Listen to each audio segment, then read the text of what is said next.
حضرت امام علیہ السلام نے فرمایا، انسانیت ایک عظیم خزانہ ہے، اسے لباس میں نہیں انسان کے دل و قرار میں تلاش کرو۔ آپ نے فرمایا، اچھی سوچ انسان کو وہ مقام عطا کرتی ہے جو بہترین اعمال سے بھی حاصل نہیں ہوتا، کیونکہ سوچ میں ریاکاری نہیں ہوتی۔ آپ نے فرمایا، 3 عمل انسان کے دل میں عزت بڑھاتے ہیں: پہلا سلام کرنا، دوسرا کسی کو جگہ دینا، اور تیسرا اسے اس کے اصلی نام سے پکارنا۔ فرمایا، دنیا کا سب سے امیر شخص وہ ہے جس کے دوست مخلص ہوں۔ یہ دنیا بڑی عجیب ہے، بے حیا کو خوبصورت، دھوکے باز کو عقل مند اور ایماندار کو بے وقوف سمجھتی ہے۔ جس شخص کے دشمن نہ ہوں اور سب دوست ہوں، اس سے بڑھ کر منافق کوئی نہیں، کیونکہ دشمن وہی ہوتے ہیں جو حق بات کہتے ہیں۔ حضرت علی رضی اللہ تعالیٰ عنہ نے کسی سے پوچھا، یا علی، رشتوں کو مضبوط کیسے بنایا جائے؟ فرمایا، جب تم غلط ہو تو اپنی غلطی تسلیم کرو، اور جب تم صحیح ہو تو خاموشی اختیار کرو۔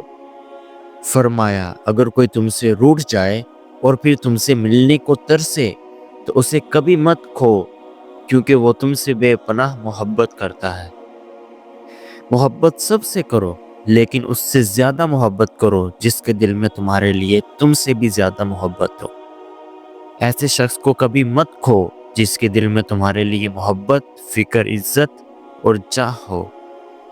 جس میں جتنا زیادہ احساس ہو وہ اتنا ہی قیمتی ہے، اور جب کوئی دوست تمہیں اپنا راز بتائے تو سمجھ لو کہ وہ اپنی عزت تمہیں امانت دیتا ہے، اس میں کبھی خیانت نہ کرو۔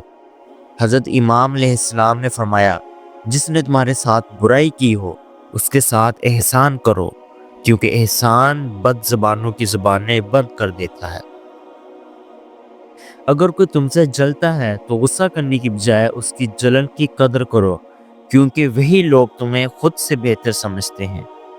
جب کوئی تمہارا دل دکھائے تو ناراض نہ ہو اور اسے دل پر نہ لو، کیونکہ قدرت کا قانون ہے کہ جس درخت کا پھل میٹھا ہوتا ہے لوگ اسی کو پتھر مارتے ہیں۔ حضرت امام علیہ السلام نے فرمایا، جب میرا دل چاہتا ہے کہ میں اپنے رب سے بات کروں تو میں نماز پڑھتا ہوں، اور جب میرا دل چاہتا ہے کہ میرا رب مجھ سے بات کرے تو میں قرآن پڑھتا ہوں۔ خدا کو ناراض کر کے لوگوں کو راضی نہ کرو، کیونکہ لوگوں کے بدلے دوسرے لوگ مل سکتے ہیں، لیکن خدا کے بدلے کوئی دوسرا خدا نہیں ملتا۔ مجھے تعجب ہے اس شخص پر جو اپنی ایمان زندہ ہونے کے باوجود دوسروں سے کہتا ہے کہ میرے لیے دعا کرو۔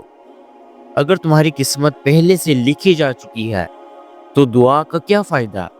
فرمایا، ہو سکتا ہے کہ قسمت میں یہی لکھا ہو کہ دعا مانگنے پر سب کچھ مل جائے۔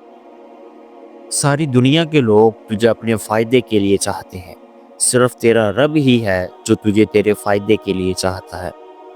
حضرت امام علی علیہ السلام نے فرمایا، اگر تم اس وقت مسکرا سکتے ہو جب تم مکمل طور پر ٹوٹ چکے ہو تو یقین مانو کہ دنیا میں کوئی تمہیں کبھی نہیں توڑ سکتا۔ جب تمہاری مشکلات اور پریشانیاں حد سے بڑھ جائیں تو سمجھ لو کہ اللہ تمہیں کوئی بلند مقام دینے والا ہے۔ یہ زندگی 2 دن کی ہے، ایک دن تمہارے حق میں اور دوسرا دن تمہارے خلاف۔ جس دن تمہارے حق میں ہو غرور نہ کرو، اور جس دن تمہارے خلاف ہو صبر کرو۔ زندگی جینے کے 2 ہی راستے ہیں، یا تو انہیں بھول جاؤ جنہیں معاف نہیں کر سکتے، یا پھر انہیں معاف کر دو جنہیں بھول نہیں سکتے۔ حضرت علی علیہ السلام نے فرمایا، عقل مند کی ایک عادت یہ ہے کہ وہ ضرورت یا دلیل کے بغیر بات نہیں کرتا۔ فرمایا، مرد کا زیادہ ہنسنا اس کے وقار کو تباہ کر دیتا ہے۔ نیچے بیٹھنے والا کبھی گرتا نہیں۔ آپ نے فرمایا، دولت ہو تو پردیس میں بھی دیس ہے، اور غربت ہو تو دیس میں بھی پردیس ہے۔ غربت انسان کو اس کے اپنے شہر میں اجنبی بنا دیتی ہے۔ کسی نے پوچھا، یا علی، جناب رسول اللہ صلی اللہ علیہ وسلم کی مصیبتیں زیادہ تھیں یا آپ کی؟ آپ نے فرمایا، رسول اللہ صلی اللہ علیہ وآلہ وسلم سے جو لڑا وہ کافر تھا، اور مجھ سے جو لڑا وہ منافق تھا۔ فرمایا، عجیب تکلیف میں ہوں، بولتا ہوں تو کہتے ہیں کہ علی کو اقتدار کا لالچ ہے، چپ رہتا ہوں تو کہتے ہیں کہ علی موت سے ڈر گیا۔ قسم خدا کی، علی موت سے ویسے ہی مانوس ہے جیسے کوئی زندگی سے ہوتا ہے۔ میرے سینے میں ایسا علم پوشیدہ ہے کہ اگر میں اسے ظاہر کر دوں تو تم سب کی روحیں کام جائیں۔ کسی نے پوچھا، یا شیر خدا، آپ کی تلوار تو بہت تیز ہے مگر آپ کی سواری سست ہے، کیا ہی اچھا ہو کہ آپ تیز سواری رکھیں؟ فرمایا، تیز سواری کی ضرورت تو لوگوں کو ہوتی ہے، ایک وہ جو میدان سے ڈر کر بھاگنا چاہتا ہے اور دوسرا وہ جو مال غنیمت کے لیے بھاگتا ہے۔ میں ان دونوں کاموں سے بے نیاز ہوں۔